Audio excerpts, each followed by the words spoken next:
Então, vamos iniciar nossa aula. Como eu havia comentado com vocês, hoje vai ser uma aula de exercícios sobre força, campo e indução eletromagnética. Eu já coloquei aqui um resumo do que nós já estudamos. Isso aqui eu já passei para vocês, tá? É uma página da apostila que nós temos, tá? Claro que isso aqui vocês teriam que preencher, mas acredito que todos preencheram na aula que eu mencionei para vocês esse print aqui, tá? Vamos lá, então, começar a fazer os exercícios. Coloquei essas informações para que, quando for necessário aqui, eu mostro rapidinho para vocês qual é a lei, qual que é a fórmula, ou qual que é, digamos assim, as informações que a gente vai precisar daqui para explicar alguma questão aqui no futuro. Vamos lá. Então, a primeira questão diz para a gente o seguinte, ó. A figura mostra... antes de explicar, se eu já tiver feito algum exercício desse aqui, não tem problema, tá? Eu vou estar reexplicando. Eu não recordo se eu já passei algum desses aqui para vocês, mas caso eu já tenha passado, não fiquem tristes aí. Tomem como, né, uma forma de rever a questão que a gente já fez, tá? Vamos lá agora. A figura mostra uma barra metálica deslizando sobre uma superfície lisa em forma de U, tá? Nesse formato aqui de U, e tem uma barra que vai ficar deslizando para frente e para trás, tá? O conjunto é perpendicular a um campo magnético constante B igual a 0,15 Tesla. Observe que esse campo magnético ele aponta para dentro da folha, já que o campo está sendo representado por X, tá? Então, esse X aqui significa que o campo está entrando na folha. Então, imagina que aqui esteja uma folha em pé, esse campo estaria entrando nela, tá? De fora para dentro da folha. Então, fiquem aí espertos para entender isso aqui, porque se for quando é necessário nós determinarmos a direção o sentido e a direção da força magnética, ou do campo magnético, ou da corrente induzida, a gente precisa saber essas informações para poder então usar a regra da mão direita, tá? Então, só para ter esse detalhe aqui. Bom, uh, continuando, né, que a gente já tem uma informação do campo, temos aqui a informação da distância, e aí vamos lá. Se a resistência total do circuito é R igual a 3 ohm, qual é a intensidade da força necessária para mover a barra com a velocidade de 2 metros por segundo? Então, nós temos velocidade e nós temos resistência. Observe que o que nós precisamos calcular é a força magnética, tá? A força que vai ser necessária para resolver esse problema. Como que nós vamos resolver esse problema aqui? Ah, A lei de Faraday, né, já que a gente está nesse conteúdo, a lei de Faraday vai dizer para a gente que a força eletromotriz induzida é o fluxo dividida pelo tempo, pela variação do tempo, tá? Mas isso aqui não é o suficiente para a gente resolver. A gente precisa recorrer à lei de Poilet, por exemplo. Quando nós estudamos, deixa eu fazer aqui, numa página branca, quando nós estudamos várias aulas atrás, lá no início do ano, corrente elétrica, a gente viu a lei de Poilet. E a lei de Poilet diz assim para a gente, tá? Que a corrente elétrica ela é a força eletromotriz dividido pela resistência equivalente do circuito mais a resistência interna do gerador, tá?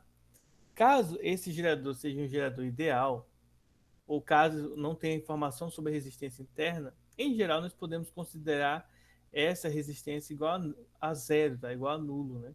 Então o que a gente vai acontecer? Nós vamos estar utilizando essa expressão de Poilet aqui para resolver o nosso problema. A corrente induzida, na nossa corrente, ela vai ser igual à força eletromotriz dividido pela resistência elétrica equivalente. Olha, a resistência total do circuito aparece aqui embaixo para a gente.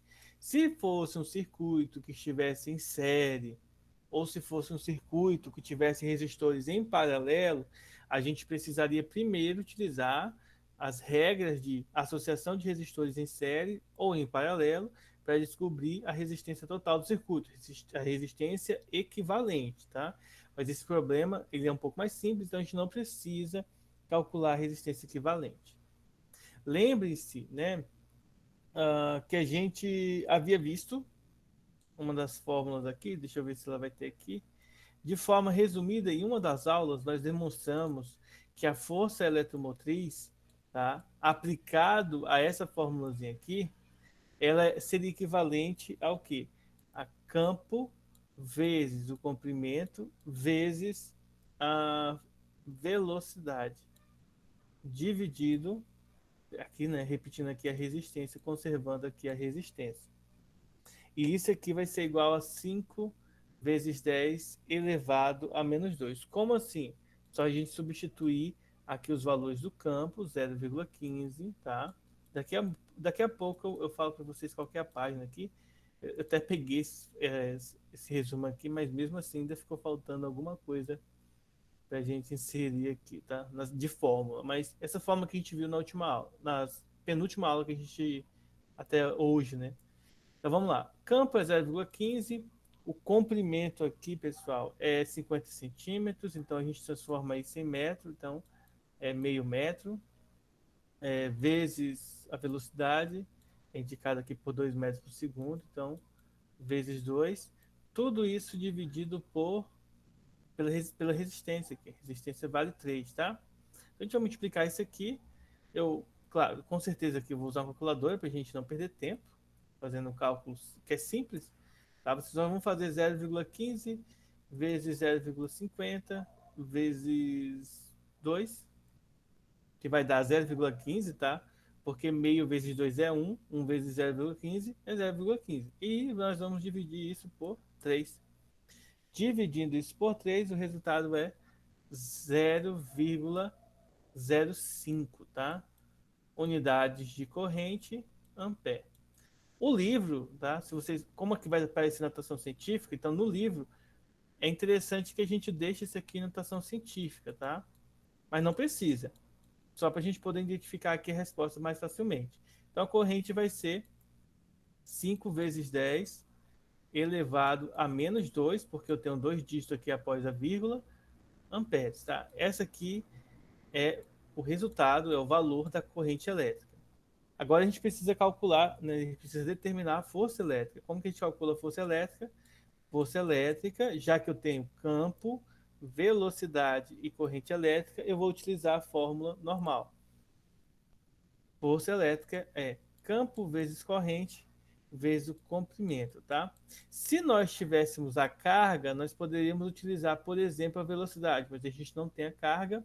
O detalhe importante, ele diz para a gente que o conjunto é perpendicular a um campo magnético.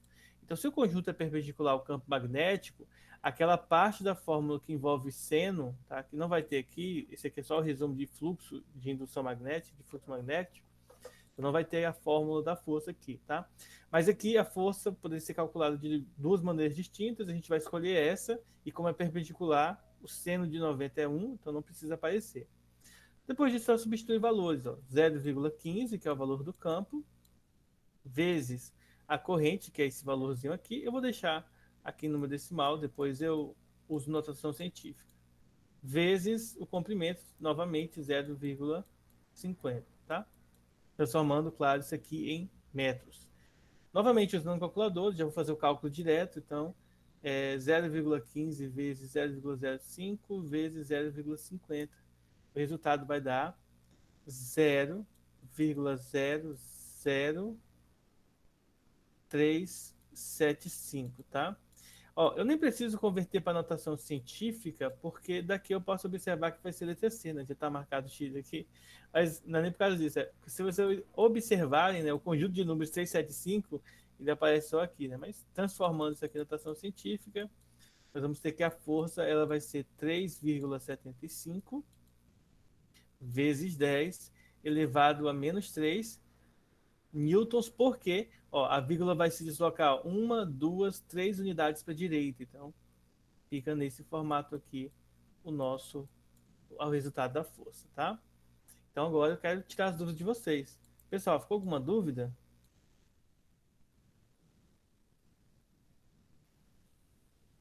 Não, não, tô tranquilo. Tranquilo, né? Lembrem-se que, assim, muitas vezes, gente, quando o professor faz, tá? As coisas sempre parecem ser mais fáceis do que na verdade são. Por isso que às vezes, quando o professor faz, a gente não tem dúvida, tá? E aí as dúvidas só aparecem quando vocês vão fazer sozinhos. Então a gente tem que ter esse cuidado aí na hora de fazer, tá? Deixa eu adicionar mais um aqui. Renato. Olha só, gente. Deixa eu mostrar aqui para vocês a fórmula que eu estava passando, que eu faço na aula, agora no exercício, mas que não aparece naquele resumo lá, tá? Eu vou mostrar para vocês aqui a fórmula utilizada a partir da força eletromotriz, ó, e da lei de Faraday. Deixa eu mostrar para vocês. A página é a página 55 e a página 54 e 55, que tem essas duas fórmulas que eu vou estar mostrando para vocês agora, tá? É importante vocês terem isso aí em mente, tá? Vou até colocar aqui. Então, a primeira fórmula foi essa daqui, em que a gente usa a lei de Faraday, que é essa daqui, ó. O campo, a força eletromotriz induzida é igual à variação do fluxo sobre a variação do tempo, tá? Pelo menos o módulo dela dado dessa maneira. E aí, se a gente fizer algumas substituições, como por exemplo, a variação do fluxo, gente, a gente pode substituir usando a fórmula e tal, e com algumas alterações, tem no livro, eu expliquei isso na aula, através do livro, eu expliquei para vocês, com algumas organizações matemáticas, a gente consegue chegar a esse resultado. A força eletromotriz é o campo magnético, vezes o comprimento, vezes a velocidade, tá? Fazendo algumas substituições, ó, que é isso aqui que eu utilizei, ó, campo, distância e velocidade. E aí, né, para ficar mais específico, se a gente utilizar a primeira lei de Ohm ou a lei de Poilet, como eu expliquei para vocês, a gente chega a essa expressãozinha aqui, ó, tá? Com base nesse resultado anterior, nós chegamos a essa expressão que é muito importante, caso seja necessário calcularmos a corrente elétrica, e como vocês viram, a partir da corrente, nós podemos então ter mais informações para poder calcular a força, tá? Se eu não soubesse, se eu não tivesse calculado a corrente, eu poderia. Uma outra coisa que a gente poderia calcular, por exemplo, era a carga. Lembre-se que corrente é carga sobre tempo. Então, eu precisaria descobrir quanto que era a corrente para poder descobrir a carga também, né? Caso fosse necessário. Mas aqui a gente não precisa, a gente pode ir direto aqui para o cálculo da força, para a gente poder chegar no resultado de maneira mais rápida, tá? Bom, então, como mencionei com vocês, tá? Lei de Poilet, nós estudamos aí lá no primeiro trimestre, lá no início do ano, tá? Logo depois, quando a gente começou o estudo de corrente elétrica. Agora vamos para a questão 2 e para a questão 3, tá? São duas questões de marcar, já tem a resposta aqui para gente. Eu vou explicar para vocês por que elas são a correta, tá? Olha só, duas espiras de fio condutor estão próximas entre si em planos paralelos. Então a gente tem uma na parte de cima e outra aqui na parte de baixo, paralelamente. Tá? Então elas têm, cada ponto de uma espira está à mesma distância da outra. A espira 1 é ligada em série, tá? A uma bateria com uma chave K. Então essa aqui é a chave, tá? Essa aqui é a chave e essa aqui é a representação simbólica da bateria, tá? O polo positivo é esse aqui que está com a parte maior e o polo negativo é esse aqui que é menorzinho, tá? A, a 2, ela é fechada, é uma espira fechada que não está em circuito com nada, pelo menos não por enquanto. Então, vamos ver, continuar aqui, ó. Com base nessas explicações, podemos afirmar corretamente que, letra A, no instante em que a chave é fechada, passa a haver na espira 2 uma corrente induzida de mesmo sentido da espira 1. B, no instante em que a chave é fechada, tá? Passa a haver na espira 2 uma corrente induzida que muda o sentido periodicamente. A cada período de tempo, cada ciclo, aí a corrente aqui muda de direção. Ou seja, uma hora ela vai estar anti-horário, outro momento vai estar no sentido horário. Letra C. Algum tempo após fechar a chave, a corrente induzida na espira 2, aqui embaixo, tem o mesmo sentido da espira 1. Aí na letra D, algum tempo após fechar a chave, a corrente na espira 2 é nula. E na letra E, no instante em que a chave for aberta, tá? Que você fechar e depois ela for aberta, não aparecerá a corrente induzida na espira 2, tá? Então vamos lá. Por que a letra D é a correta, tá, gente?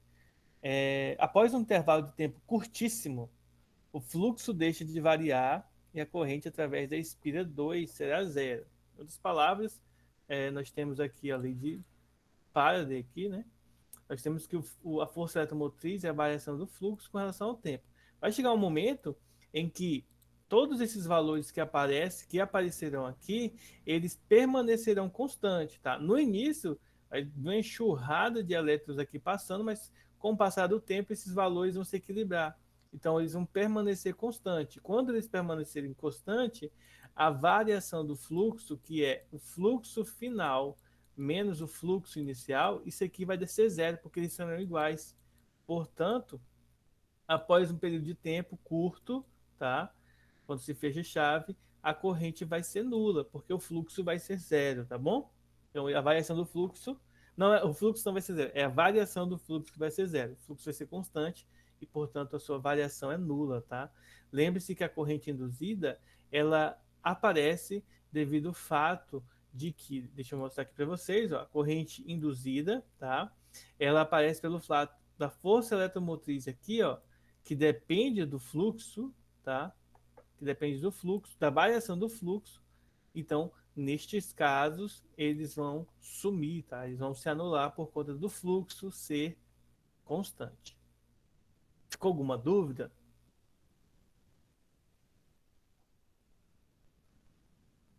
Não. Então, beleza. Vamos para a questão 3 agora.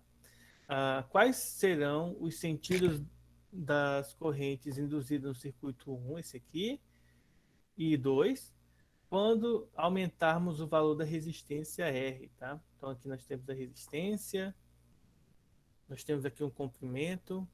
Aí ele diz para a gente que o comprimento de L é muito superior, tá, gente? Quando tiver esses dois símbolos aqui de maior aqui, um atrás do outro, significa dizer que é muito maior do que o comprimento do circuito 2, tá? E do circuito 1 aqui, desse Lzinho aqui. Isso é sobre detalhe. Aí aqui a gente tem algumas afirmações, ó. Primeira, letra A, horário do circuito. O circuito 1 vai ser no sentido horário, o anti-horário no 2, horário no 2 e anti-horário no 1. Não existe um sentido preferencial, horário em ambos os circuitos e anti-horário em ambos os circuitos. Então, o que a gente vai perceber aqui nessa questão 3? Gente, se a gente aumenta o valor da resistência, a corrente que circula no sentido horário diminui, tá? Quanto maior a resistência, por isso que o nome já induz a gente a isso, né? Resistência, a corrente que vai circular no sentido horário, que é do positivo para o polo negativo menor e o polo positivo é representado maior. Então a corrente é no sentido anti-horário, tá? Desculpa, sentido horário. E aí, portanto, por estar no sentido horário, essa corrente aqui vai diminuir. Então, quando a corrente diminui, o que acontece? Essa corrente cria no circuito 1 e 2, nesse circuito aqui, um fluxo magnético apontado para fora da folha. Ou seja, a representação do fluxo seria assim, ó, um pontinho ao invés de um X, tá? Para fora da folha. Então, se aqui fosse a folha, esse fluxo estaria apontando para cá, tá? Imagine que isso aqui é a folha em pé, então ele estaria apontando para cá. Como a gente está na aula online, imagine esse fluxo apontando para os nossos olhos, tá? Furando pelos nossos olhos a, através da tela do celular ou do notebook aí ou do computador que vocês estiverem assistindo a aula, tá? Então, essa é a informação que nós temos aí.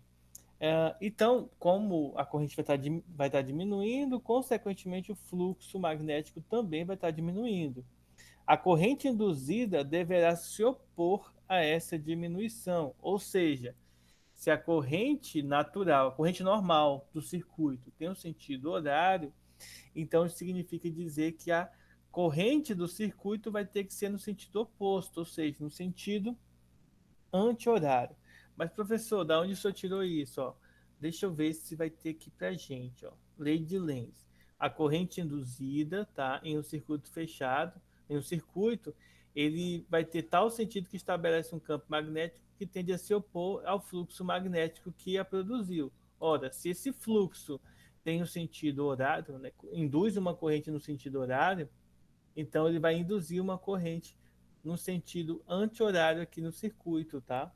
Então a gente pode observar isso pela lei de Lenz, tá? A corrente induzida, ela vai ter o sentido oposto, tá? Já que está no sentido horário, ela vai ter o sentido oposto. Isso tanto no circuito 2 quanto no circuito 1, tá? Deu para entender, pessoal? Por que que ambos? Tranquilo. Muito bom. Bom, então é isso aí. Vamos ver mais alguns exercícios aqui. Deixa eu pegar aqui na apostila de novo. Tá? Vou pegar aqui a questão 4, tá? Quem quiser ler essas questões na apostila, estão na página 71 e diante. A questão 4 que a gente vai fazer agora se encontra na página 72 já. Então, deixa eu pegar ela aqui.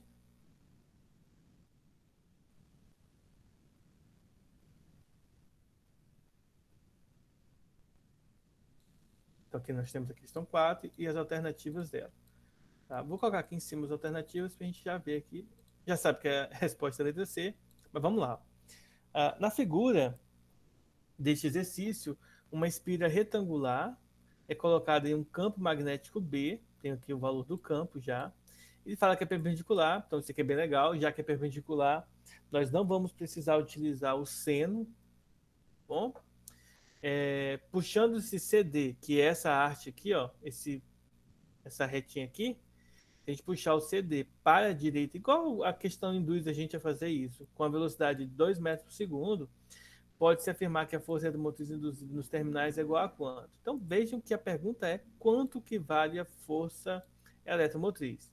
Se nós olharmos nas fórmulas que nós temos, a gente seria induzido a utilizar a lei de Faraday. Só que para utilizar a lei de Faraday, nós precisamos saber de duas informações importantes. Quais são? Fluxo e tempo.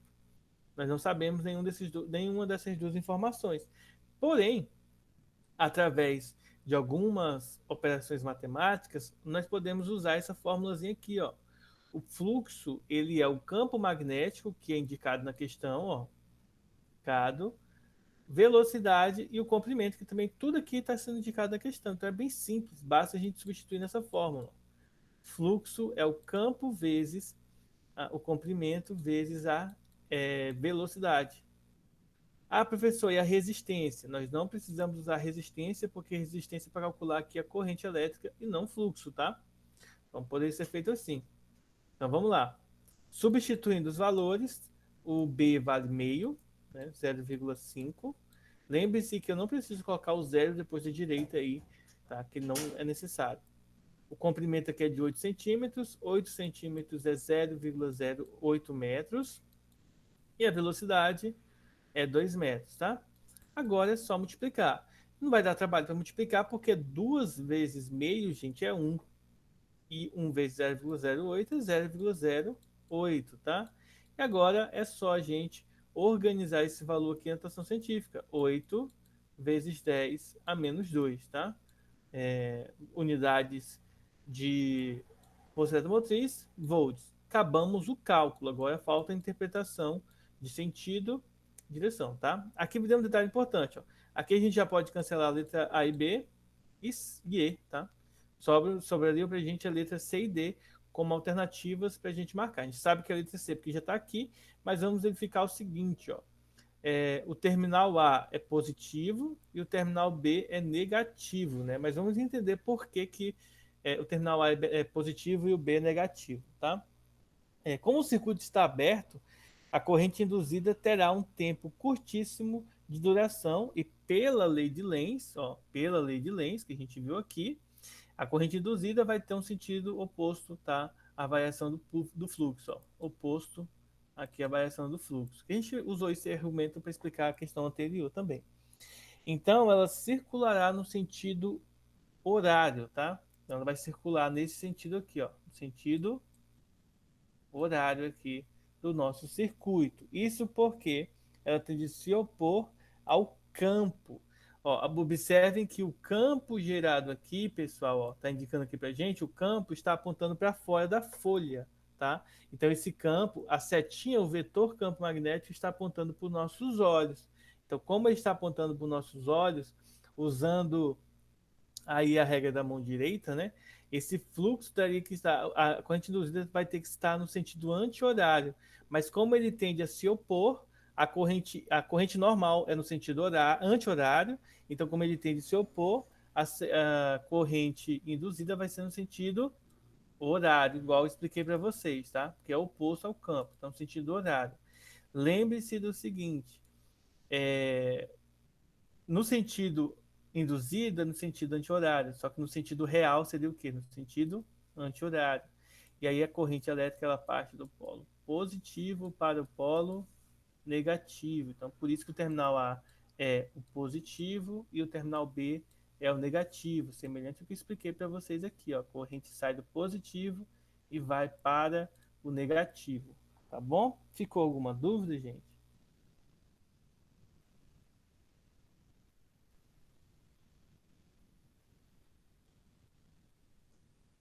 Bom, então isso aí é a nossa questão 4, tá? Deixa eu ver agora. Questão 5 para a gente estar fazendo. Se tiver alguma questão particular aí desse capítulo que vocês queiram ver, vocês podem me falar aí que a gente faz ela, tá? Ou do capítulo anterior também, caso vocês tenham tentado fazer e tiveram dificuldade, sentido dificuldade de fazer. Vamos fazer a questão 5 agora. Uma espira de lado L se move. Esse lado L seria basicamente isso aqui, tá, gente? A distância aqui, ó. Comprimento aqui.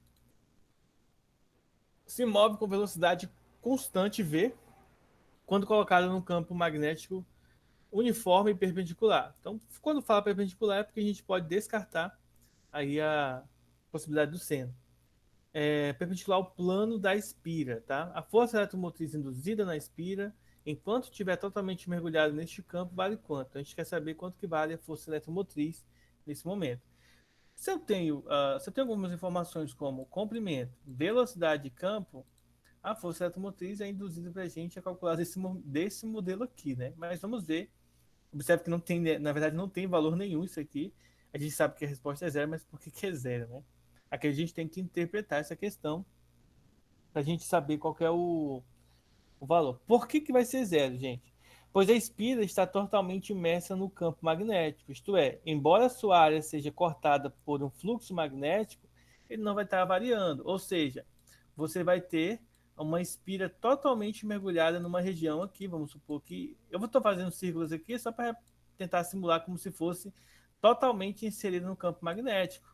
Então não vai haver fluxo. Se parte da espira tivesse submersa, né, só parte dela estivesse no campo, aí haver uma variação de fluxo, né? Então tem uma parte que o fluxo vai estar maior, uma parte que o fluxo vai estar menor.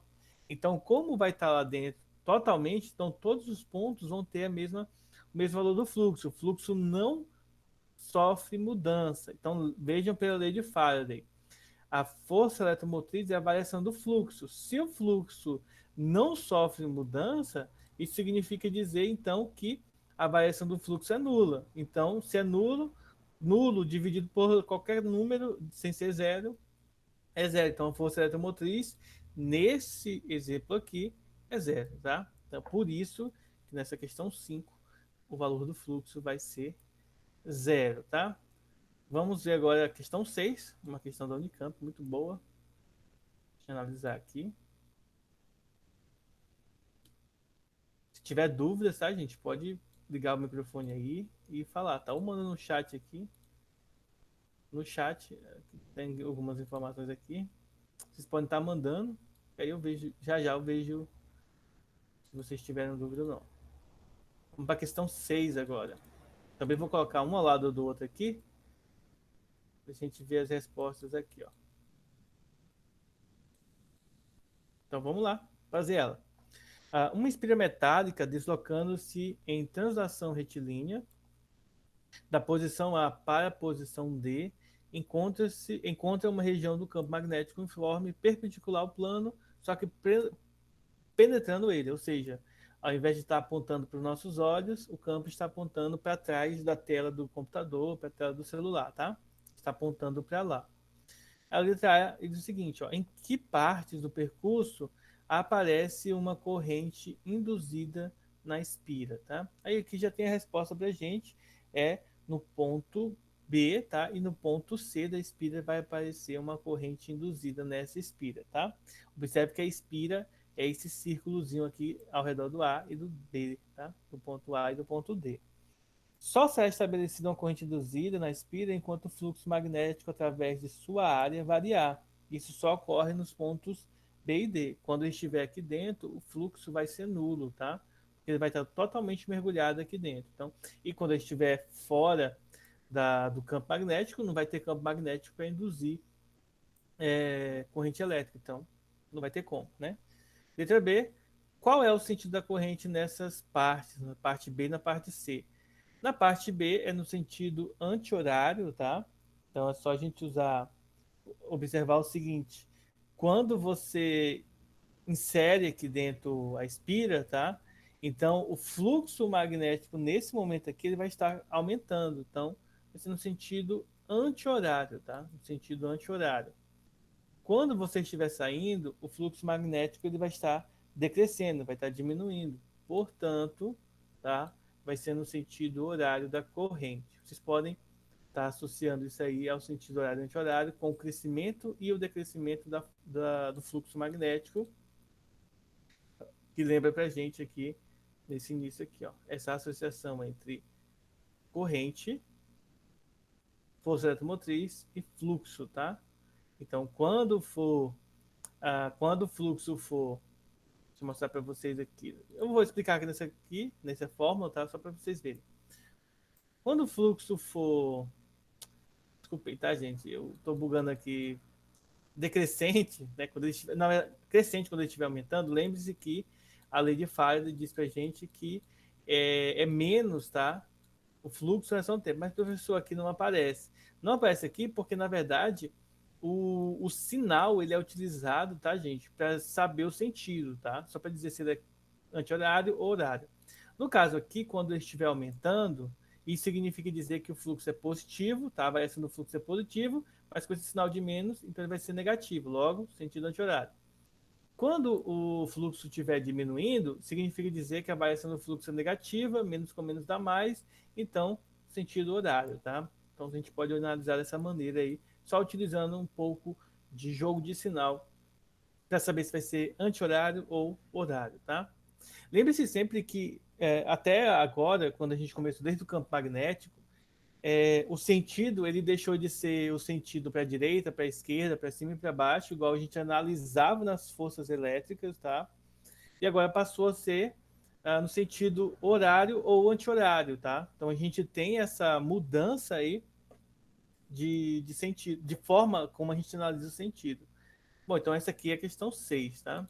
Vou pedir para vocês 2 minutinhos para tomar uma água, que eu falei demais.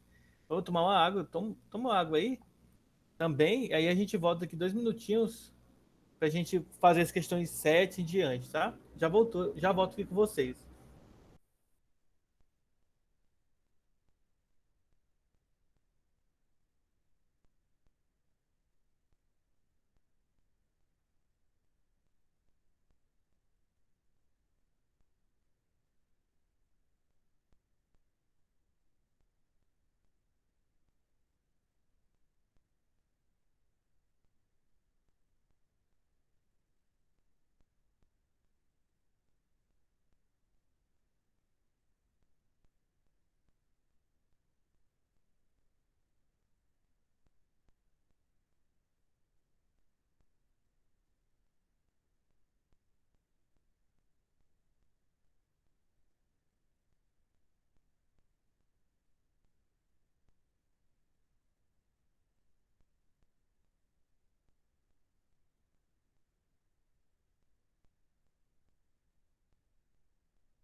Opa, voltei aqui. É, só- também queria uma coca aí, ô Yael. Seria interessante uma coca agora. Mas vamos voltar aqui para fazer as questões, né? Como precisar só 2 minutinhos, já cheguei aqui de volta. Vamos fazer a questão 7 aqui. Observem que algumas dessas questões, elas são, elas são aparentemente muito difíceis de ser feitas, de serem interpretadas, e ao mesmo tempo, na hora que a gente vê o resultado dela, na hora que a gente vê como que resolve elas, elas parecem muito bobas, né? De ser feitas. Por isso que a gente precisa treinar física, por isso que a gente precisa treinar matemática, por isso que a gente precisa treinar química, porque muitas questões a gente acha que é bem complexa, bem difícil, mas quando a gente vai ver a resposta em si, a gente percebe que são muito bobas, né? E por que que a gente erra esses tipos de questões. Vamos fazer a questão 7, ó. Questão 7, ela indica pra gente o seguinte: a figura representa um ímã com seus polos norte e sul próximos a um circuito constituído por uma bobina e um medidor sensível à corrente, o amperímetro aqui, ó. Impondo-se a bobina ao ímã determinados movimentos, o medidor poderá indicar a passagem de corrente pela bobina. Não haverá indicação de passagem de corrente quando? Então, quando não haverá passagem de corrente. Essa é a real pergunta, né? Então vamos lá. A letra A diz o seguinte: ó, o ímã e a bobina se movimentam aproximando-se. Não haverá corrente quando a bobina se aproxima do ímã, que permanece parado. C.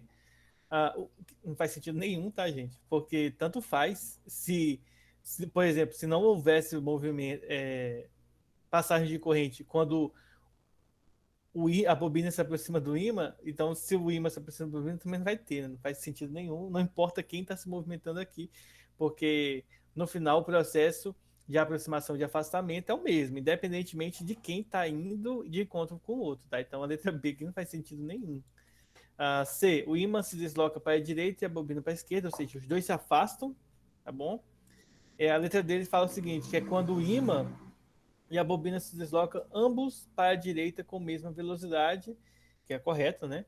E a letra E, o ímã se aproxima da bobina que permanece parada. Isso que também não faz sentido nenhum, porque tanto faz quem vai se movimentar ou está parado. Se o movimento é de aproximação, não importa, tá? Se, por exemplo, a letra B fosse verdadeira, a letra E automaticamente tinha que ser também verdadeira, tá? Porque a questão de induzir corrente elétrica através da interação entre ímã e bobinas é justamente por conta do movimento. Então, qualquer um dos dois se movimentando vai dar na mesma, tá? Então, vamos lá. Por que a letra D é a verdadeira na questão 7? Porque para existir uma corrente induzida na bobina, é necessário que haja uma mudança no fluxo, uma variação. Então, se ambas se movimentam na mesma direção e no mesmo sentido, né? O que vai acontecer? Então, não vai haver mudança do fluxo magnético. Ou seja, vamos lá. Matematicamente, isso aqui que nós temos, ó. Corrente, ela é a força eletromotriz dividida pela resistência elétrica do circuito. Só que o fluxo em si, por sua vez, ele é força eletromotriz é a variação do fluxo com relação ao tempo. Ora, se, né, esse carinha aqui também pode ser interpretado isso aqui como sendo o campo vezes o comprimento vezes a velocidade. Nós não vamos usar essa ideia, nós vamos usar isso aqui. Como o fluxo, tá? Como a velocidade é constante para a direita, e ambos vão ter a mesma velocidade para a direita, o que vai acontecer? Não vai ter mudança do fluxo, tá? Por isso que, em geral, para que haja, né? Para que haja, tá? Para que não haja, os dois se locomovendo com a mesma velocidade. Para que haja, então, mudança aí, ou eles têm que se afastar e se aproximar juntos, ou um fica parado e o outro fica se aproximando e se afastando. Basicamente é isso para ter indicação de passagem de corrente. Para não haver, então ambos têm que estar se locomovendo com velocidade constante. Para a direita ou para a esquerda, por exemplo, tá? Mas aqui ele está colocando para a gente para a direita, tá? Então ele não fala para a esquerda. Aqui os dois estão se afastando, falso, porque se eles se afastam, vai haver leitura, já que há mudança no fluxo, tá? O fluxo inicial vai ser diferente do final. Então, basicamente, isso aqui. no primeiro momento aqui, vamos supor que o fluxo seja 1.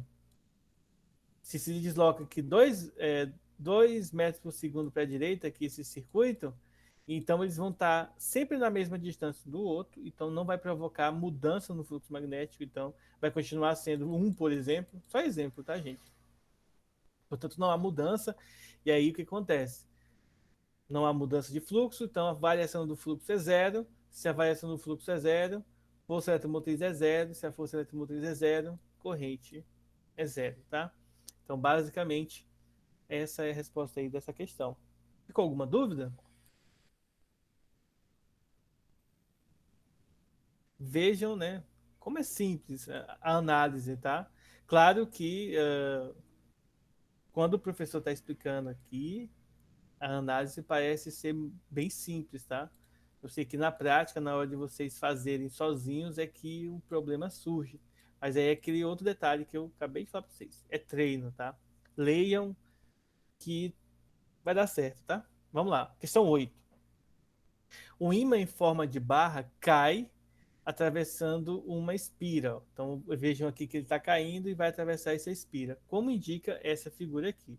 Aí nós temos aqui o sentido anti-horário, sentido horário, espira metálica, velocidade apontando para baixo, já que o ímã está caindo, e aí observar que o polo norte está apontado para baixo e o sul para cima. Então pode-se dizer com certeza que, letra A, o sentido da corrente na espira muda do sentido anti-horário para horário, né? Acredito que seja porque ele atravessa, né? B, não surge nenhuma corrente, falso, né? Isso aqui é falso, já que o ímã vai induzir uma mudança do fluxo magnético, tá? O ímã vai induzir uma mudança do fluxo, o fluxo induz a mudança na força eletromotriz, vai ser diferente de zero, a força eletromotriz, por sua vez, vai indicar para a gente a presença de corrente elétrica. Então, letra B é falso, aqui não tem nem o que contestar. Letra C, o sentido da corrente na espira é sempre anti-horário, isso aqui também vai ser falso, porque ele está mudando aqui, ó. Ele está mudando aqui de uma região para outra região. Então, você vai mudar o polo do ímã, a não ser que quando chegasse aqui, magicamente o polo norte ficasse para cima e o polo sul para baixo, tá? O que não ocorre. Entendeu? O sentido da corrente é sempre horário, também falso, porque só iria acontecer isso se magicamente o ímã invertesse os polos instantaneamente após atravessar aqui o centro da espira. E não ocorre. Ah, e letra E, a corrente na espira muda do sentido horário para o anti-horário. Então a gente ficaria nas dúvidas entre a letra A e letra E, tá? Uma dessas duas. A gente sabe que a letra E é verdadeira, porque está marcado aqui, mas vamos entender o porquê que a letra E é verdadeira, gente. Ó, o ímã, ao cair em direção à bobina, produz inicialmente o aumento do fluxo, porque como ele está se aproximando, então significa dizer que o fluxo aumenta, tá? Se o fluxo aumenta, isso significa dizer que a variação do fluxo, né, que é fluxo final menos fluxo inicial, é o que, gente? É positivo, tá? Se ele é positivo, o que, que vai acontecer? Até expliquei para vocês nessa questãozinha aqui, que o fluxo vai ser positivo. Ó. Se ele é positivo, então o sentido é o quê? Anti-horário, se o fluxo é positivo, tá? Então, inicialmente, ele vai estar no sentido anti-horário. Quando ele atravessa, o que vai acontecer? Vai diminuir, depois que atravessa tá, o fluxo, ele vai diminuir. E ao diminuir, a variação do fluxo vai ser negativa. E se é negativa, então o sentido é o quê? Horário. Igual eu expliquei anteriormente para vocês. E isso pode ser comprovado seguindo a lei de Lenz. Tá? Pela lei de Lenz, a corrente induzida na espira deve impedir essa mudança, essa variação no fluxo. Assim, a corrente induzida passa do sentido anti-horário para o sentido horário. Tá? Então, inicialmente horário, porque está aumentando, e depois anti-horário, porque vai estar diminuindo o valor do fluxo. Alguma dúvida?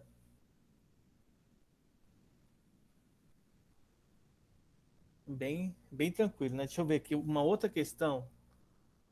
Talvez eu vou pular algumas questões agora, né? Para a gente ver algumas questões de cunho diferentes, né? Deixa eu ver aqui. A gente já falou muito sobre essa questão dos ímãs e tudo mais. Deixa eu ver essa questão 11 aqui, que ela tem um caráter aqui de ser uma questão bem grande. Tá? Vou ler aqui a questão 11. Vou pegar o print aqui. Ela é grande, tá? Eu vou até colocar aqui já completa pra gente. Questão 11, página. Aqui. Tô perdido aqui. Perdi aqui, eu achei. Então, aqui, ó, questão 11 aqui pra gente fazer.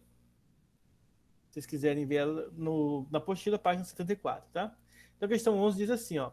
Uma espira quadrada de 10 centímetros de lado e resistência igual a 1 ohm se movimenta em linha reta no vácuo com essa velocidade aqui, ó, 50 centímetros por segundo. A espira atravessa uma região do espaço onde existe um campo magnético uniforme, tá? Constante, né? Tô falando pra gente aqui, que está orientado perpendicularmente à área da espira. Isso aqui é legal porque aquela parte do seno e cosseno somem. Com base nessas informações, analise as alternativas a seguir e determine a soma dos números que antecedem as opções corretas. Ou seja, a gente vai somar aqui os valores corretos, os valores que estão corretos. No caso, seria o primeiro, o quarto e o 16 aqui, tá? E a soma vai dar 21. Isso aqui era um estilo de questão que alguns vestibulares gostavam de trazer, questão chata, né? Você tem que marcar verdadeiro ou falso, depois está somando esses valores aqui. E aí, digamos assim, você chuta aqui, as combinações são múltiplas aqui, ó. Pode ser que dê, o resultado pode ser 1, 2, 4, 8 ou 6, 16 somente, tá? Mas pode ser 3, pode ser 5, pode ser. Então tem infinitas não, né? Na verdade, existem combinações aqui muito grandes de resultados possíveis para essa questão. Não é só, por exemplo, o verdadeiro ou falso, tá? Mas além disso, tem que somar os valores. Então, é uma questão bem chata, eu não gosto desse tipo de questão, mas vamos lá fazer ela aqui, porque não importa se eu gosto ou não, a gente tem que lidar com todas elas. Olha só. A primeira afirmação diz que o fluxo magnético que flui na espira, quando ela está completamente imersa no campo magnético, é de 0,005 tesa metro quadrado. Aqui vai um detalhe importante, ó. Quando ele fala que está completamente imersa na espira, vocês não podem julgar igual a gente julgou essa questão aqui, ó. Cadê, meu Deus? Está aqui. Que a força eletromotriz, quando estava totalmente imersa na espira, vai ser zero, tá? Por que não? Porque lembre-se que ela é zero, por quê? Porque a variação do fluxo é zero. Então significa dizer que o fluxo, tá? Isso aqui significa dizer que o fluxo é constante, é um valor fixo, tá? Tanto no final do movimento quanto no início. Então, o fluxo é constante. Então, é não confundir quando ela estiver completamente imersa no campo magnético, a força eletromotriz vai ser nula, porque se trata da variação do fluxo e não do fluxo, tá?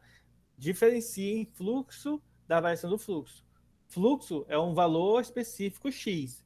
A variação do fluxo é o fluxo final menos o fluxo inicial. Então, isso é importante de vocês lembrarem, porque seguindo essa linha cronológica do que nós estamos fazendo, poderia acontecer de vocês dizerem, não, isso aqui é falsa porque tinha que ser nulo, né? Então não está falando de variação do fluxo, e sim somente do fluxo magnético. Mas vamos fazer o cálculo aqui, então, para a gente verificar se isso aqui está correto, tá? Então vamos lá.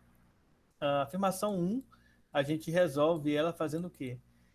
Usando a forma do fluxo. O fluxo ele é igual ao campo magnético, ao comprimento, não, a área, na verdade, o comprimento é para calcular a força, tá?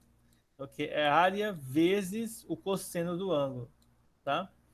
O ângulo, ele é o ângulo que indicado para gente, já que a nossa espira é perpendicular, o campo é perpendicular à espira, tá? A área da espira, então ele forma um ângulo de 0 graus com a normal do campo.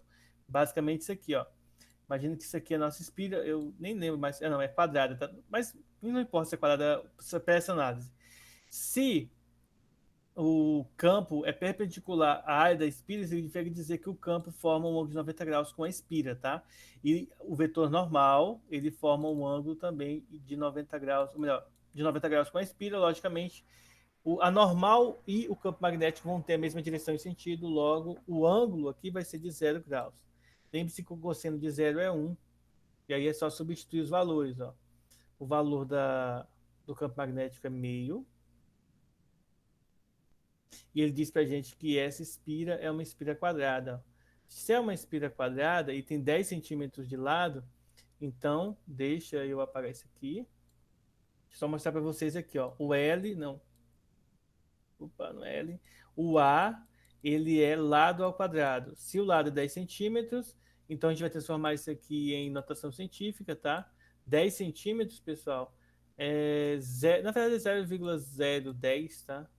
0,10, na verdade, vezes 0,10, tá? Ele vai estar elevado ao quadrado e, portanto, convertendo isso aqui, vai dar 0,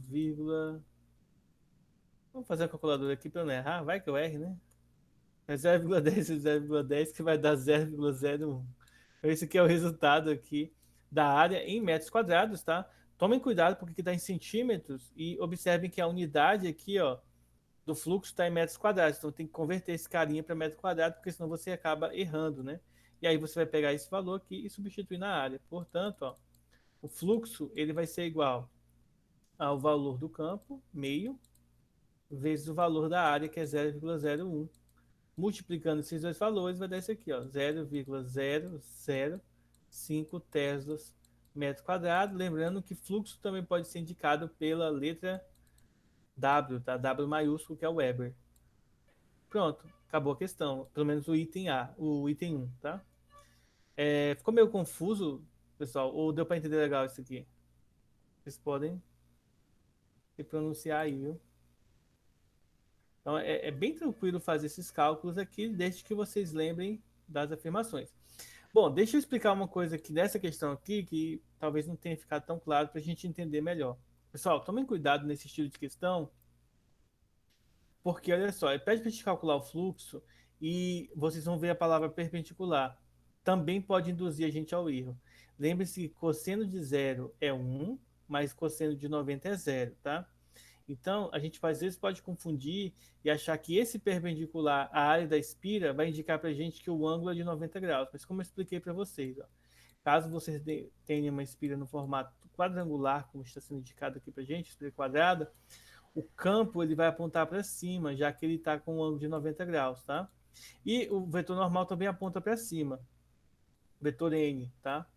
E aí a gente precisa entender o seguinte, ó, o ângulo que é indicado para a gente em esse ângulo aqui do ângulo do cosseno aqui não é o ângulo do campo com a espira, é o ângulo do campo com o normal da espira, tá? Que lá na apostila, vocês podem pesquisar na apostila, vai estar assim, ó, o vetor normal apontado para cima e o campo magnético apontado, por exemplo, para esse lado aqui. Aí tem um ângulo aqui, o ângulo alfa, indicado aqui entre os dois, tá? Não é o campo com a espira, é o campo com a normal. Se ambos apontam para cima, então não tem ângulo formado entre eles aí.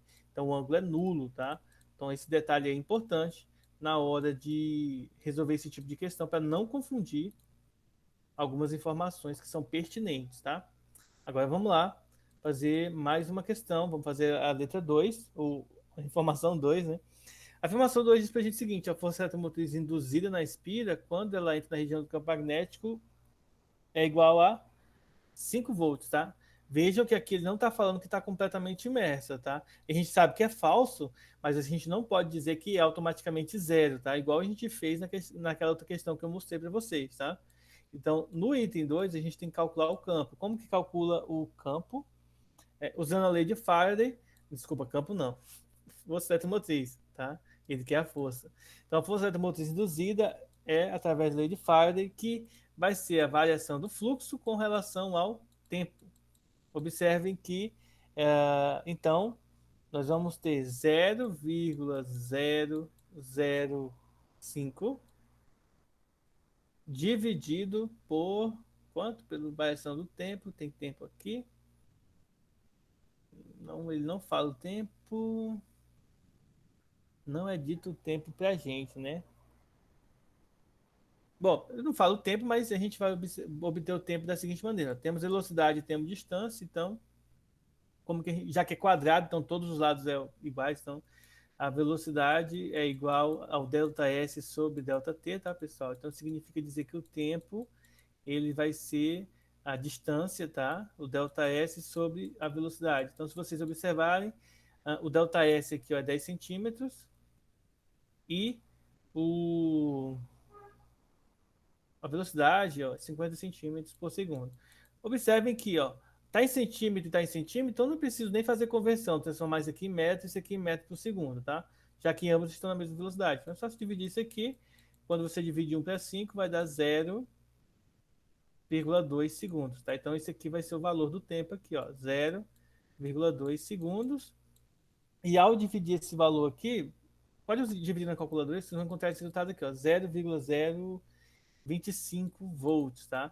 Por isso que essa afirmação aqui ela é falsa e essa aqui é verdadeira, tá? Então, observação aí para a questão 2, o tempo, a gente pode obter o tempo através da velocidade indicada na questão. Isso aqui é mecânica, tá? Velocidade é distância sobre tempo, então tempo é distância sobre velocidade. Então vamos fazer a afirmação 4 agora, né? Não é nem a 3, é a quarta afirmação aqui, que tem o dígito 4, na verdade. Quando a espira sai da região de campo magnético, uma corrente elétrica é induzida na espira no sentido de gerar uma força magnética que se opõe a tal movimento. Né? E de fato, isso aqui é verdade, que é justamente que? Justamente a lei de Lenz. Ó. A corrente induzida no circuito tem um sentido tal que se opõe ó, à variação do fluxo magnético que a produziu. Então, quando ela sai da região do campo magnético, essa corrente induzida ela é justamente o resultado obtido pela lei de Lenz. Então, a justificativa dessa questão é justamente a lei de Lenz. Aí, ela é verdadeira. A oitava afirmação, né? A quarta afirmação, que é o 8 aqui, a intensidade da corrente elétrica induzida na espira, quando ela sai da região de campo magnético, é de 25 amperes, tá? Vamos provar por que essa oitava afirmação aqui ela é falsa. Bem simples. Corrente força eletromotriz dividido pela resistência. O enunciado diz que a resistência é 1, tá? Então, isso aqui vai ser a força eletromotriz, ó, que deu 0,025 volts sobre a resistência que é 1. Portanto, o resultado é 0,025 amperes, tá? Então, ó, veja que o valor tá bem diferente, né? Bem menor que, então, falso, tá? Isso aqui é verdadeira. E aí, para finalizar, o item aqui 5, que seria a afirmação aqui com o número 16, a força eletromotriz e a intensidade da corrente elétrica induzida na espira, quando ela está totalmente imersa no campo magnético, são nulas. Isso aqui é bem tranquilo, tá? Bem tranquilo, a gente já discutiu essa parte, que de fato, quando está totalmente imersa, ela se anula. E deixa eu explicar uma coisa mais para vocês sobre isso. Por que se anulam, tá? Vejam o seguinte, quando você tem uma espira, deixa eu explicar com um desenho já pronto aqui, ó. O que acontece? Vamos pegar isso como exemplo. Quando você tem uma espira e o ímã, tá? Ele atravessa a espira, o ímã é o carinha que vai gerar o campo magnético, tá? Nesse exemplo aqui. Então, quando ele atravessa a espira, para que a corrente mude do sentido anti-horário para o sentido horário, igual esse exemplo aqui, então em algum momento tem pelo menos ali um segundo, um milésimo de segundo, ou seja, assim, um instante muito rápido, mas naquele momento em que o campo, né, a espira fica totalmente imersa no gerador do campo magnético aqui, o que vai acontecer? Naquele instante, para que ela mude de direção do sentido horário para o sentido anti-horário, ela tem que ficar zero. E é justamente quando ela fica totalmente imersa no campo magnético. Então imagina o seguinte, daqui para cá, gente, ó, vamos supor que isso aqui seja a espira retangular. Até quando ela chega na parte do campo magnético, vamos supor que você está aproximando ela aqui, ó. Essa aqui é a região do campo magnético, você está empurrando ela aqui. Quando ela chega aqui, vamos supor, o sentido da corrente é esse sentido aqui. Quando ela atravessa, o sentido muda, tá? Porque ele se opõe ao fluxo gerado pela lei de Lenz. Então, o sentido vai ser contrário. Mas quando ele chega aqui, antes de atravessar, ele tem que se anular, porque não tem como você da direita para a esquerda instantaneamente sair da esquerda para a direita. Imagina você lançando, por exemplo, cuspindo para cima, tá? Faz aí esse experimento aí agora. Cospe para cima, você vai ver o resultado. Quando chegar no ponto mais alto aqui, só uma simulação, tá, gente? Não tem nada a ver o cuspe com corrente elétrica, não, induzida. Então vai chegar no ponto mais alto, o que aconteceu? O seu cuspe vai voltar, tá? Isso acontece por quê? Porque em algum momento ele fica zero e depois muda o sentido. A mesma coisa acontece com a, a corrente induzida aqui. Não tem como ela mudar o sentido sem que antes ela pare, tá? Sem que antes ela fique nula. Isso acontece tanto com a corrente induzida, tá? Quanto com a força motriz, que a gente também já tinha discutido nessa questãozinha aqui. Rapaz, acertei de primeira. Nessa questão aqui, tá? Então, essa é a explicação. Aí, somando os verdadeiros aí, né? 1 mais 4 mais 16, 21. Então, a soma que indica pra gente a resposta correta é 21. Alguma dúvida, pessoal?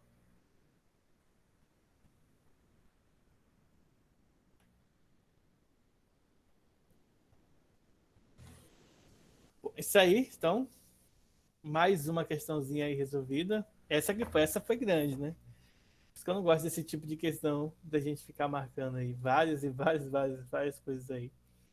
Porque elas são chatas, a gente tem que fazer muita coisa aqui.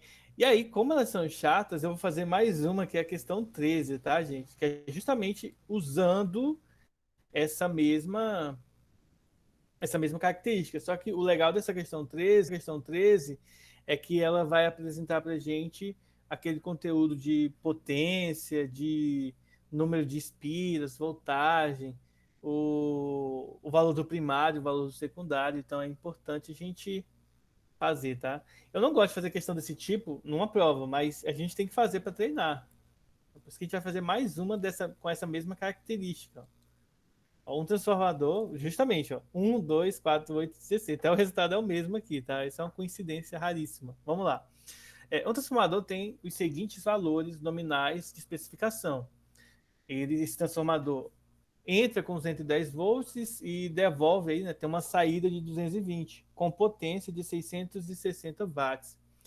Sabendo que o enrolamento primário do transformador tem 300 espiras e que não há dissipação de energia no interior do transformador, ou seja, ele é um transformador ideal, analise as alternativas a seguir e determine a soma dos números que antecedem as opções corretas, tá? Então vamos lá responder essa questão. Então a primeira afirmação diz para a gente o quê? Que o enrolamento secundário no transformador possui 600 espiras. Como que nós resolvemos isso? Então, a primeira afirmação é interessante porque nós vamos utilizar justamente essa parte aqui que a gente ainda não havíamos estudado, pelo menos não por enquanto. Ó. A razão entre as voltagens é proporcional às razões entre o número de espiras, tá? Do secundário e primário. Então, vamos lá. Então, só usando aqui, ó, primário, secundário, número de espiras do primário e do secundário, tá? Vamos substituir os valores aqui. O V1, eu vou fazer as continhas aqui um do lado do outro para economizar espaço. V1, ele é 110 e o V2, 220, tá? Ele faz essa transformação, ele duplica, na verdade. Então, isso aqui a gente não vai precisar nem fazer cálculo nenhum, tá, gente? Ó, tem 300 espiras, ó. Eu vou até mostrar para vocês como não precisa fazer cálculo. Isso aqui é uma... É igual a regra de 3, tá? Mas é uma razão e proporção. Então pense no seguinte, ó. Tá vendo que aqui dobrou o número de voltagem? Então, obviamente, isso aqui tem que dobrar. Se você quer dobrar o número de voltagem, então você vai dobrar o número de espiras, tá? Então você dobrou. Nesse caso aqui, a gente pode concluir que o número de espiras no secundário vai ser o dobro do número de espiras no primário, ou seja, 600 espiras. Não precisa fazer conta aqui, porque isso aqui é bem óbvio, tá? Se tivesse triplicado aqui, triplicaríamos aqui. Se tivesse dividido por 2 aqui, a gente dividiria por 2 aqui, tá? Então, a primeira afirmação aqui, ela é verdadeira, tá? Então, ok, a primeira afirmação. Vamos para a segunda. A segunda afirmação, ela diz o quê? Que a corrente elétrica que flui no enrolamento primário é de 1 ampere. Então, como que a gente vai descobrir se isso é verdade? A gente tem a potência, nós temos a voltagem. O número de espira aqui poderia até ajudar se nós tivéssemos o campo elétrico, o campo magnético, mas não, a gente não vai usar isso aqui. A gente vai usar essa fórmulazinha aqui. Ó. Potência é DDP vezes corrente elétrica. Veja que nós temos a DDP do primário e a potência que não muda, tá? A potência é o mesmo no primário e no secundário. Então, se eu quero saber a corrente, eu vou passar então para o outro lado a voltagem dividindo aqui, a DDP dividindo. Então, só substitui os valores, 660 watts dividido pela voltagem, que é 110. Se você dividir isso aqui, então fica multiplicado por 6, tá? Então, o resultado, na verdade, é 6 amperes, tá? Então, dividindo aqui, fica 6 amperes. Portanto, a afirmação 2 ela é falsa. Vejam que nós estamos utilizando aqui, usamos aqui uma fórmula que nós temos lá dos conteúdos iniciais de corrente elétrica, tá? Envolvendo potência, corrente e DDP. Perceba, então, que é uma fórmula bem antiga para nós, então tem que estar aí gravada nos nossos corações aí, para vocês lembrarem para sempre que essa fórmula ela é utilizável, tá? Então vamos lá para a questão 4 agora. Afirmação 3, número 4 aqui. A variação do fluxo magnético do enrolamento secundário do transformador induz o aparecimento de uma DDP, de uma diferença de potencial elétrico nos terminais desse enrolamento, tá? Então, a questão, o item 4 aqui para gente, ele é verdadeiro, tá, gente? E isso acontece por causa da lei de Faraday. A lei de Faraday diz para a gente o seguinte: sempre que houver uma variação do fluxo magnético dentro de um circuito fechado, então vai ser estabelecida nesse circuito a força eletromotriz. Lembre-se que a força eletromotriz, ela induzida, tá? Mas lembre-se que a força eletromotriz é justamente a diferença de potencial elétrico de um gerador. Portanto, isso aqui é verdadeiro. A variação do fluxo magnético do enrolamento secundário induz o aparecimento de uma diferença de potencial elétrico nos terminais desse enrolamento, ou seja, ela induz a força eletromotriz, que vai ser justamente o valor de nossa voltagem no secundário, tá? Isso daqui que acontece, que é parecido para a gente, porque a potência não muda nessa afirmação aí, então ela é verdadeira. Item 8. Se ligarmos o enrolamento primário a uma bateria de 12 volts, o transformador funcionará com uma potência de 66 watts até a carga da bateria se extinguir, tá? O item 8 é falso, tá, gente? Não tem como isso acontecer, né? Professor, Oi? o senhor pode voltar na 4? Na 4? Sim. Qual que seria a dúvida da 4? Eu acho que é a Beatriz, né? Não. Quem que perguntou?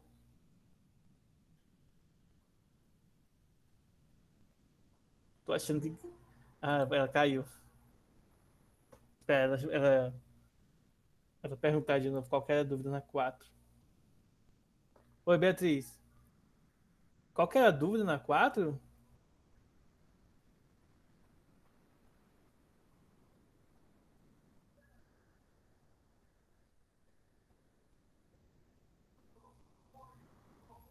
Se você quiser digitar no chat, se tiver algum problema, pode digitar, tá?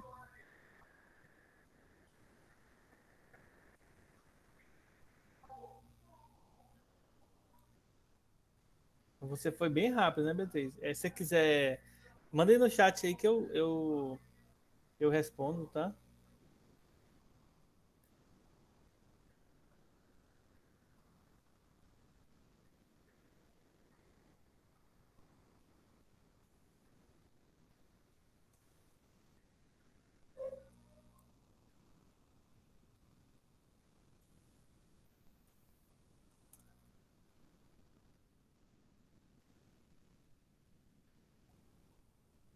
Bom, fiquei no PC, porque ela é verdadeira mesmo. Ah, tá. Entendi, Beatriz. Beatriz, é o seguinte, ela vai ser verdadeira pela lei de Faraday. Deixa eu mostrar a lei de Faraday, que ela diz o seguinte, a lei de Faraday. Sempre que ocorrer uma variação do fluxo, através de um circuito fechado, será estabelecida uma força eletromotriz induzida, tá? Uma coisa que a gente sempre esquece, na verdade, é o seguinte: a força eletromotriz, ela é a mesma coisa que a diferença de potencial, tá? É a mesma coisa, ao mesmo tempo é diferente. Ela é voltagem, assim como a diferença de potencial, só que a força eletromotriz ela está ligada ao gerador, digamos assim, ao objeto que leva essa voltagem para a gente. No caso, por exemplo, de uma pilha. Uma pilha de 1,5 volts, a força eletromotriz dela é de 1,5 volts. Seria a DDP em si, já é mais voltada para quando a gente está utilizando, quando não há resistência interna, tá? Então, muitas vezes a gente esquece a relação entre a força eletromotriz e a DDP, que basicamente, na grande maioria das vezes, elas são consideradas iguais. Então, nesse item 4 aqui, ó, a variação do fluxo magnético do enrolamento secundário induz, né, do transformador, induz o aparecimento de uma DDP nos terminais desse enrolamento. Isso é verdadeiro, pela lei de Faraday, porque se tem variação do fluxo, então é gerado, é estabelecido a força eletromotriz induzida, que nada mais é do que a nossa diferença de potencial. Então, por isso que ela é verdadeira. Esse fluxo aqui, essa variação de fluxo, gera a força eletromotriz. Então, a questão, acho que deve ter ficado claro, né? Então, vamos lá. Afirmação 8 aqui. Afirmação 4, que seria o 8. Se ligarmos o enrolamento primário a uma bateria de 12 e ele vai funcionar com uma potência de 63 watts, até a carga da bateria se extinguir. Então, isso aqui é falso, tá, gente? Não tem como fazer esse tipo de procedimento, porque esse transformador ele já tem uma potência fixa de 660 watts, tá? Então, não tem como isso acontecer, tá? Então, falso, certo? Não tem como a gente fazer isso aí. 16. A corrente elétrica induzida no enrolamento secundário do transformador aparece sempre no sentido tal que o campo magnético que ele cria tende a contrariar a variação do fluxo magnético gerado pelo enrolamento primário. Gente, aqui não tem nem o que explicar, né? Se você entendeu a lei de Lenz, já sabe que ela é verdadeira. Ó. A corrente induzida estabelece um campo magnético que se opõe ao fluxo. Resumindo, né? Então, de fato, é isso. Corrente elétrica induzida sentido tal que o campo magnético que ele cria tende a contrariar a variação do fluxo. Então, não tem muito o que mudar, explicar aqui, porque é justamente a lei de Lenz, tá? Essa leizinha aqui, é esse enunciado aqui aplicado à relação de transformador. Ou seja, ele só incluiu as palavras transformador secundário, o secundário e o primário aqui. Só fez isso aqui para a gente analisar. Mas é a lei de Lenz aqui aplicada ao transformador, tá? Então ela é verdadeira também. E aí, somando as verdadeiras, 21 no total. Eu sei que tem muita coisa que talvez não tenha ficado claro em aulas anteriores, gente. Por isso que às vezes aparecem algumas dificuldades na hora da gente resolver esses exercícios, como por exemplo, dado o circuito elétrico que nós já estudamos várias e várias vezes, né, como uma resistência, por exemplo, criada aqui uma DDP. No início a gente vê somente a DDP, somente a DDP, a resistência e a corrente elétrica circulando aqui. Depois a gente aprende que além da DDP tem a força eletromotriz, tem a resistência interna aqui do gerador e, portanto, a gente vai incluindo mais variáveis, porque na verdade, inicialmente nós consideramos todos os circuitos como sendo circuitos ideais. Depois a gente vai ampliando, dificultando um pouco mais, porque a gente sabe que uma pilha, por exemplo, possui resistência interna, tá? Então a corrente não flui da pilha para, por exemplo, controle remoto da nossa TV de maneira 100% eficiente. Existe uma resistência interna aí dentro da pilha e tal. Então a gente sabe que no ideal tudo fica bonitinho, né? Primeira lei de Ohm, DDP é igual a resistência vezes a corrente. Mas na prática a gente tem que incluir várias outras coisas. A transformação, a equação do gerador, que inclui a força eletromotriz mais a resistência interna vezes a corrente. Então, as coisas começam a ficar um pouco mais complexas do que o convencional que nós estamos acostumados, tá? Mas isso aí, vocês superam. É só ir prestando atenção, fazendo tudo direitinho aí que vocês fixam aí esse conteúdo, tá? Vou fazer agora a questão 15, que é uma questão agora que envolve cálculo também. Deixa eu pegar mais uma aqui para a gente poder encerrar. Deixa eu ver aqui. Pode ser, por exemplo.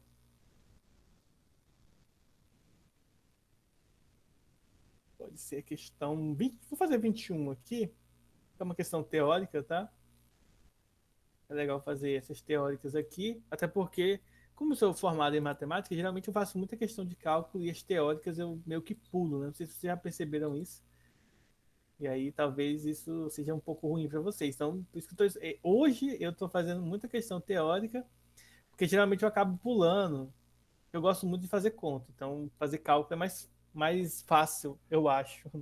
Mais fácil do que fazer questões teóricas, tá? Mas vamos lá, a questão 15 é uma questão de cálculo, que diz o seguinte: uma lâmpada funciona quando ligada a uma corrente alternada, cuja voltagem alternada é de 220 volts. Dispõe-se de uma tomada de 110 volts, e aí o transformador a ser utilizado tem 200 espiras no primário. Então ele quer saber só qual é o valor, qual que é o número de espiras no secundário. Então essa questão aqui vocês não precisam fazer conta nenhuma, eu vou mostrar para vocês por que não. Porque olha só, a tomada tem 110, então esse transformador vai transformar 110 em 220. Para você transformar de 110 para 220, você precisa multiplicar por 2. Então, se você tem 200 espiras, multiplica por 2, você encontra aqui o resultado 400 espiras, tá? Então, só tomar mais cuidado. Nessa questão aqui, poderia ter uma pegadinha no meio. Suponha que o cara dissesse, por exemplo, suponha que essa questão fosse o contrário. Você tivesse uma tomada de 220 e o transformador alterna uma voltagem de 110 volts. Se fosse o contrário aqui, esses valores, se fossem 200 espiras, tá? Mesmo que intuitivamente nós pensássemos em multiplicar por 2, tá? Pense que se fosse o contrário, você teria que dividir por 2 para poder chegar de 220 a 110. Em outras palavras, esse transformador estaria reduzindo aí a quantidade de voltagem, tá? Então tome cuidado que pode ter uma pegadinha por trás aí, mas isso aqui é bem tranquilo, é só multiplicar por 2 e aí a gente chega ao resultado, tá? Eu acredito que essa aqui não tenha gerado dúvidas, né? Se tiver, é só falar. Agora, só um detalhe importante. Não, a gente não vai ser possível calcular aqui, porque não dá nenhuma outra informação, tá? Mas se ele falasse o valor da potência desse transformador, a gente seria capaz de calcular, por exemplo, a corrente.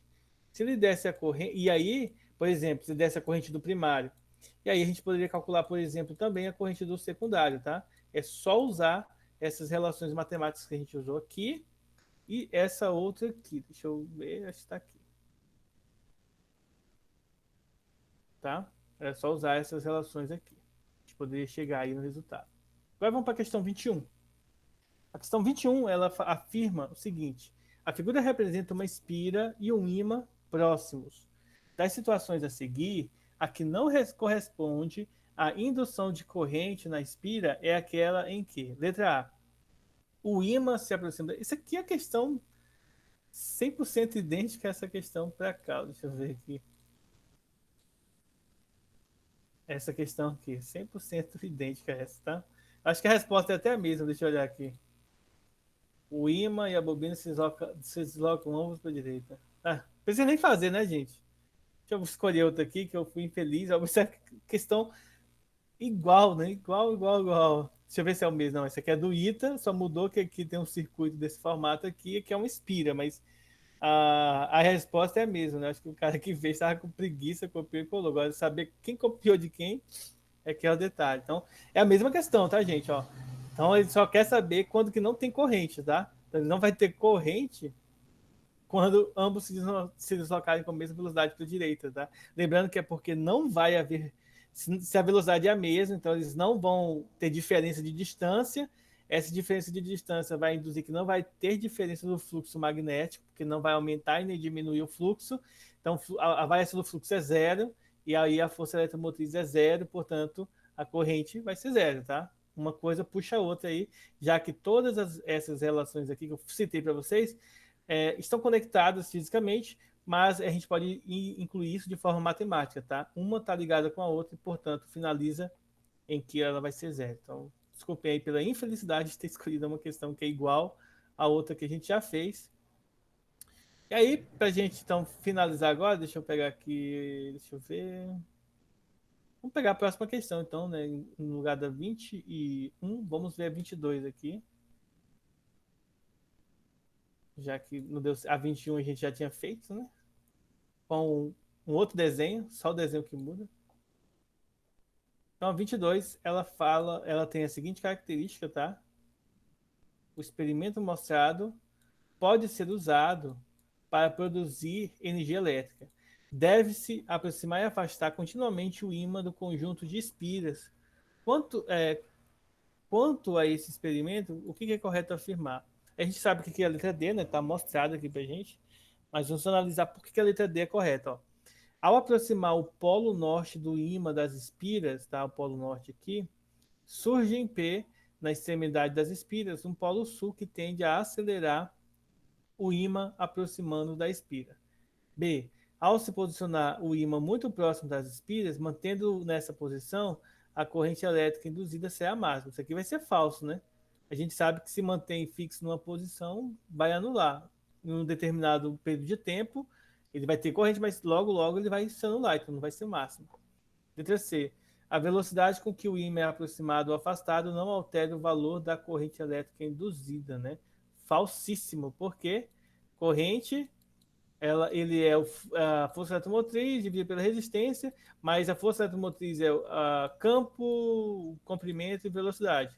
Isso significa dizer que quanto maior a velocidade, maior a corrente. Quanto menor a velocidade, menor a corrente. Elas são grandezas diretamente proporcionais. Então, isso aqui é falso, falso, falso. Só sobra a letra A ou D. Olha só a letra D. O processo de aproximação e afastamento do ímã gera na espira um campo magnético induzido de intensidade variável. De fato, né, ele vai ser variável porque se você aproxima, você aumenta o fluxo, tá? O fluxo aumenta. E se você aumenta o fluxo, consequentemente aumenta a força eletromotriz. E se aumenta a força eletromotriz, consequentemente aumenta a corrente induzida, tá? Então, você vai aumentando coisas analogamente, tá bom? Então, a letra D é correta, tá? E a letra A, vamos lá. Ao se aproximar o polo norte do ímã, surge na espira um polo sul que tende a acelerar o ímã aproximando a espira. Não tem nada a ver, né, gente? Ele está dizendo aqui que, na verdade, quando você tem esse tipo de circuito, a espira que vai se tornar um ímã com um polo diferente, e aí, como, digamos aqui, ó, aqui é polo sul, então aqui vai girar um polo norte, então é como se a espira fosse puxado, melhor, o ímã fosse puxado para dentro da espira com maior intensidade, né? Mas aí, esse aqui vai ser falso, porque ele não vai acelerar não o ímã, tá? Então é isso aí, pessoal. Ele não vai gerar um eletroímã, na verdade, né? Ele está dizendo aqui pra gente que isso vai gerar um eletroímã e não é assim que a gente gera um eletroímã, tá bom? Geradores de eletroímãs, vê na apostila Experiência de Ørsted, lá no iniciozinho do capítulo 26, tá bom? Bom, pessoal, então é isso aí. Essa foi a nossa aula de hoje. Quero abrir essa oportunidade agora de vocês tirarem suas dúvidas. Enquanto vocês pensam em alguma coisa para perguntar, eu vou fazer chamada com vocês aqui, tá? Só 2 minutinhos.